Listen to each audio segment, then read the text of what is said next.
Did you know that the full name of Pablo Picasso was Pablo Diego José Francisco de Paula Juan Nepomuceno? Can't read this. So this is new. Got it from my dad. Oh, this is much better. Okay, the full name of Pablo Picasso was Pablo Diego José Francisco de Paula Juan Nepomuceno María de los Remedios Crispiniano de la Santísima Trinidad Picasso.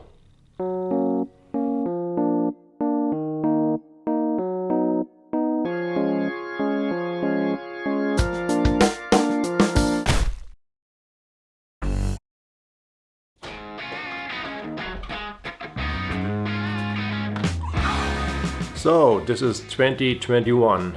I haven't uploaded for a long time. I apologize for that. I had a tough time actually.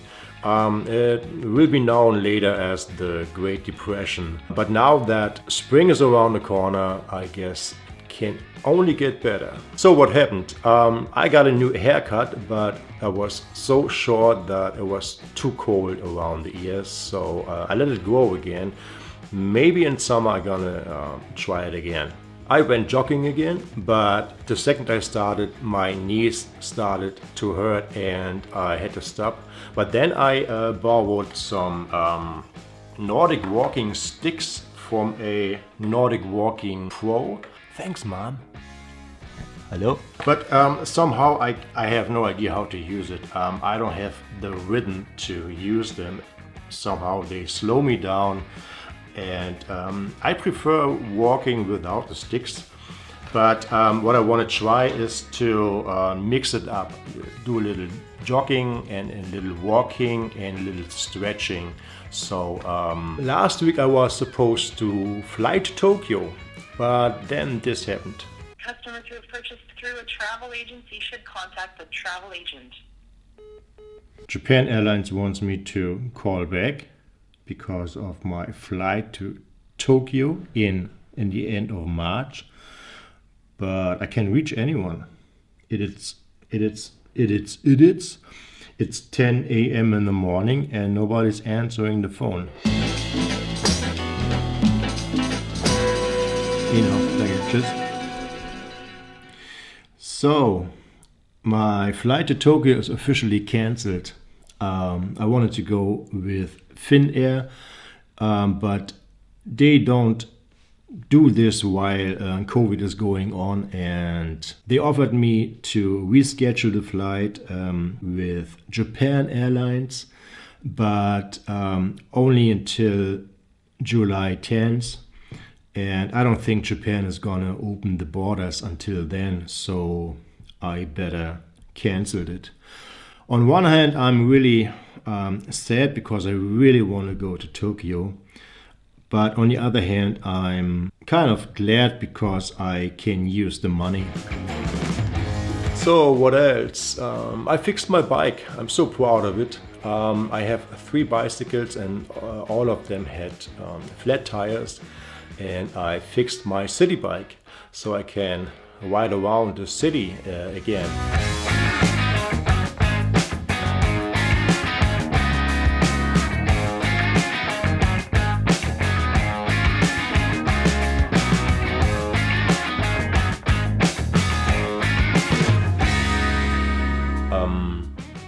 That means I had big help from my good friend Steven, and by saying that, that means he fixed my bike and I handed him the tools. Yeah. Still so proud.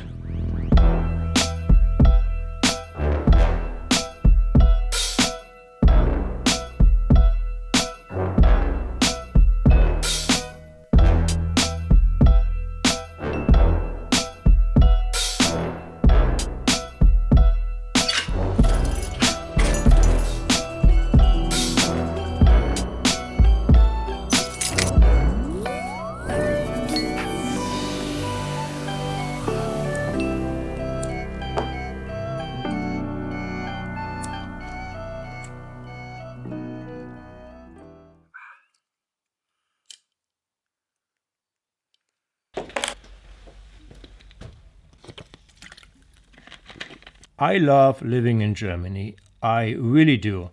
But sometimes it can be a pain in the ass. And I'm not talking about how badly the government is handling the COVID pandemic right now.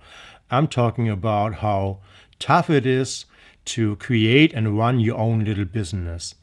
There's so many rules, so many bureaucracy, so many forced memberships you need to pay for, either you want it or not, and a really crazy, complicated, and obsolete tax system.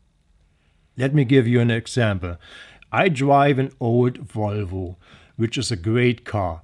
I love it. I bought it maybe 8 years ago, and when the car was brand new, it was worth 72,000 euro, which is a lot. So tax-wise, the car is worth 72,000 euro. Of course, let's say the car dealer gave a discount and sold it for 65,000 euro. Tax-wise, the car is still worth 72,000 euro. When I bought the car 8 years ago for 12,000 euro, tax-wise, the car was worth 72,000 euro. But now, if I sold my car today, I guess I would get 3,000-4,000 euro. But guess what? Tax-wise, the car is still worth 72,000 euro. What is wrong with people? But there's some good news. The government right now wants to support electric cars. So you get a little money to buy one, and you pay less taxes. And this is what I'm thinking about right now. Not to buy a car, but to lease an electric car. So I had a look on the internet on electric cars, how good they are and how far they take me with one charge. Of course, there is the cars from California that take you 663 kilometers, which is pretty good, but those cars are way too expensive. And of course, there is this one that has a reach of 800 kilometers, which is awesome, but still way too expensive, and I don't like the look of this one. So then I found this one, which is, in my opinion, really good looking. A beautiful car in retro style, but they say the reach is only 200 k's. And people who tested the car on YouTube say that the car doesn't even reach 200 k's. There's even people who say in winter, when the battery is cold, it only gets you 100 k's, which is totally useless for me. I mean, if you have a house and you can charge your car every night, or you use it as a second car, it might work, but I don't. And there is this car I could afford to lease, which takes you 484 k's, which is really good for that price, but seriously, the car is ugly as fork. Yeah, so I keep searching. If you have an idea which electric car is good looking, good in range, and not that expensive, let me know. Or if it even makes sense to lease a electric car in these times. Yeah.